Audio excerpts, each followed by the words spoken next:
जिस भी स्कोप में किसी भी वेरिएबल को हमने डिक्लेयर किया है वो सिर्फ उसी स्कोप में यानी कि उसी कर्ली ब्रैकेट्स के बीच में कहीं पे भी हम एक्सेस कर सकते हैं। अभी के लिए इस ग्लोबल वेरिएबल को हम यहाँ से हटा देते हैं।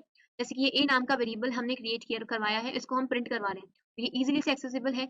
मैं यहाँ क्या करती हूँ कि एक और मैं स्कोप ले लेती हूँ।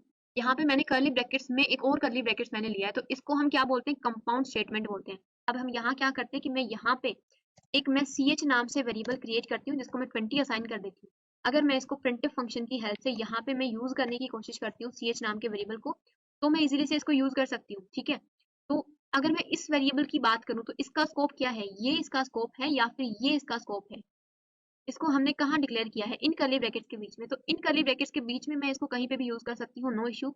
अगर मैं इससे बाहर इस सेम वेरिएबल को मैं यूज करने की कोशिश करती हूँ तो उस टाइम पे मेरे पास जो है यहाँ पे एरर रहेगा। क्यों क्या एरर आ रहा है, identifier ch is undefined, because इस वेरिएबल का जो स्कोप था वो तो इतना ही था। कर्ली ब्रैकेट जो है किसी भी वेरिएबल की बाउंड्री होते हैं, तो वो तो सिर्फ इसी बाउंड्री में यूज किया जा सकता है। हम इसको यूज कहाँ कर रहे हैं, कर्ली ब्रैकेट के बाहर, तो अनडिफाइंड का एरर हमारे पास आ गया।